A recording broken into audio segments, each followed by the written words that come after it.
বন্ধুরা, আজ আমি আপনাদেরকে এই মাঠে নিয়ে আসলাম। এই যে আমি এখানে দেখতে পাচ্ছি একজন কৃষক, তিনি ধান লাগাচ্ছেন।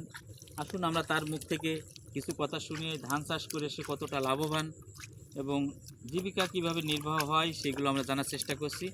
তো এই যে আঙ্কেল, হ্যাঁ একটু উঠে দাঁড়াবেন, আপনার সাথে একটু কথা বলতাম। বলেন। এই যে আঙ্কেল, আপনি এই এবার কতটুকু ভুঁই লাগাচ্ছেন? 2 মতন। আপনার কি নির্ভর এই ধান চাষ করে আপনার সংসার কি চলে? এই এরপরেই ছেলেপেলে 2টো ছেলেপেলে আছে, এরপরেই খাইয়ে পরে বাইসে থাকার জন্য এতে বেশি লাভবান হয় না, তো এই খাইয়ে পরে বাইসে থাকার জন্য আর কি করা হয়।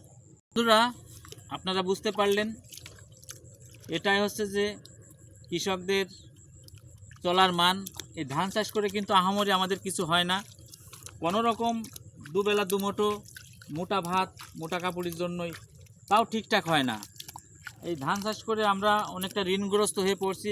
এর একটাই কারণ, ধানের দাম অনেকটাই কম, ধান উৎপাদন খরচ অনেক বেশি।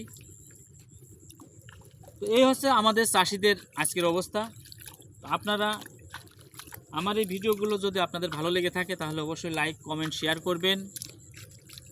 এবং সরকারের কাছে আমার বিনীত অনুরোধ যে এই চাষিদের দিকে তাকিয়ে অবশ্যই ধানের দাম যেন একটু বেশি করা হয়, তা না হলে কিন্তু চাষি শেষ। সবাইকে একটি কথা মনে রাখতে হবে, চাষি বাঁচলে বাঁচবে দেশ। ধন্যবাদ সবাইকে।